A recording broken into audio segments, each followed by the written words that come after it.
Guys, Lancer here. Hope everyone's doing well. Thanks again for joining me. And if you are new, please like and subscribe. It helps grow the channel. So let's find out if reserve list cards are money or currencies. 100% they're not currencies. Anyway, let's get to it.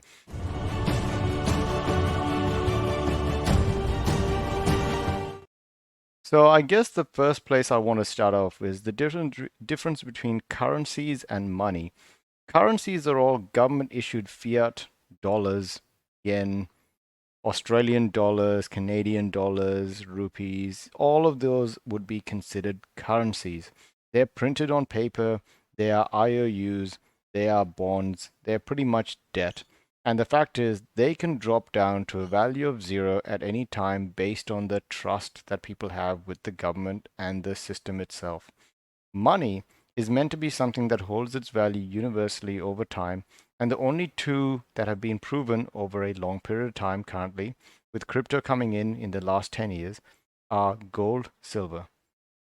Commodities themselves can be considered money, especially if they have uses. A chicken and a chicken's egg is still something that holds value. If you're hungry, you're not going to care if someone gives you a piece of paper. You might care if he gives you a chicken or an egg. So let's have a look at what certain websites tell you. Investopedia does cover both of them. They don't cover it as well as I want them to. So I'm going to start off with a website called medium.com. Hopefully they're okay with me using it to just explain the best part about it. So they start off by saying currency is simply paper. True money has always been gold. Silver is okay as well, but it's a cheap man's gold. And if you move forward, the US dollar used to be backed up by gold until 1971 by Richard Nixon, suspending it because they needed to inflate the economy. The problem with putting it to something that actually has real value is that you have to put effort into mining it. You cannot control it that easily, which means if your economy isn't doing well, you can't just stimulate it the way that we are right now. So, I guess the interesting thing between both of these is money is gold, silver, crypto in some ways, Bitcoin, because it's limited supplies and it can be seen as a store of value. It depends on what the governments can do with it. They can confiscate your gold, silver, and also crypto. Maybe they might not confiscate reserve list cards. Let's see what Wizards of the Coast does about it instead. So, one of the most important things to remember is currencies like the US dollar can be printed. Coincidentally, Wizards of the Coast can also print Magic the Gathering cards. There is a reason why certain people lost their confidence back when Reserve List was first created, and why people seem to be re-losing their confidence in current products that Wizards of the Coast is releasing. It is important to remember that even though there is a difference, there is not as much of a difference between currency, which is printed paper. Nowadays we do it digitally, apparently. That's what J. Powell says. We print it digitally. But if they think currencies is printed paper and reserve list cards are printed paper, the one thing that gives reserve list cards a higher status is the fact that they cannot be reprinted, which means that they could be considered a store of value. Let's move on. And also there will be less of it over time, similar to Bitcoin. And gold and silver can be mined, but right now it takes a lot of effort and time, similar to crypto, to mine it.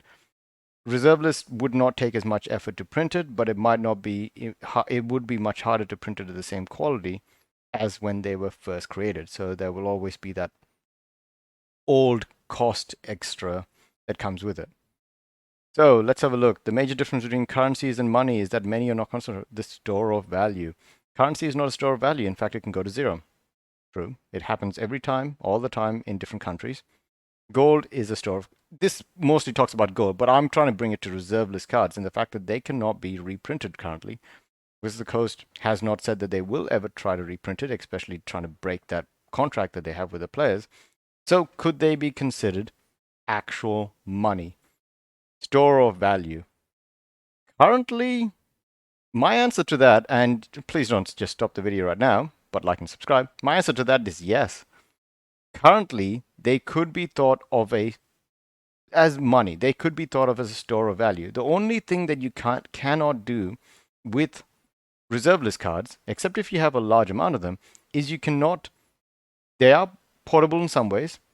they are not that durable, and more importantly, they're not very divisible. So there are some restrictions. They could be thought of as a store of value, but they cannot, you can't just like cut a bit of the card and pass it on to someone else and say, hey, this is 100,000th of a Black Lotus.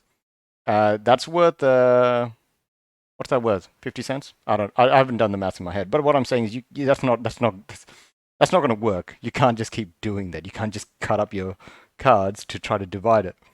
But they are a unit of account, which is if you can have a real reserveless card, you know, there is actually value behind that, and they are a medium of exchange with people that know what the value is. But that same thing applies for Bitcoin. That same thing applies for money, gold and silver. Currencies are just more universal, and that's what the government backs up. Also, while I am providing this as financial like information, please feel free to add and correct everything that I do, because I've looked into this from two different points of views, but I'm pretty much just adding some information similar to what I would do if I want to just talk about stuff. So feel free to comment below if you think there's any difference. The next question is, are all people willing to accept the money? And currently, since everyone knows the value of these cards, the only thing that'll be difficult is the transaction fees. And every single thing has this.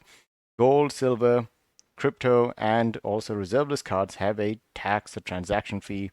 You put it on eBay, you put it onto TCG, there is a cut that everyone takes. So it is very important to remember that there is a limit to what profits you can make. Sorry, but when I mean like profits, like if you use them as money, the value that you're providing is it's a store of value, and over time that value might increase. So I agree with a lot of people in the comments that if you buy into reserveless cards, there is no real reason to give it up if you think of it as money. Let's go on to some other more, probably better examples than what I'm trying to give. So this one isn't actually very useful. So government currencies falls under the category of fiat money. International Monetary Fund, blah blah blah. Exchange currencies between countries. So fiat money is one that can be printed.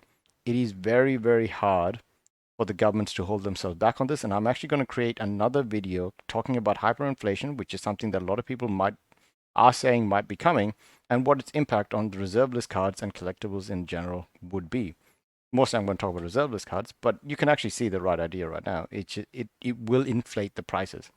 It has to, because there's limited supply, more input or more demand, and more currencies following the same product. So even a PS5 will go up in price as long as people are having trouble making it. Now that's only short term. These things are literally promised to never be reprinted again. Makes them even more valuable in some ways, really. So cryptocurrencies, yeah, that's fine. I'm pretty sure I'm just dragging this on right now, but the way I wanted to say it is there are different kinds of money. Market determines the price of a lot of things, but things that cannot be reprinted are something that could go into a list of this is something that could be considered money. It stores value. So store value, because of money's usefulness in a store of exchange, medium of exchange and transactions, is inherently future oriented. So you always try to predict the future for these products. It's the only thing is, so okay, non-fungible.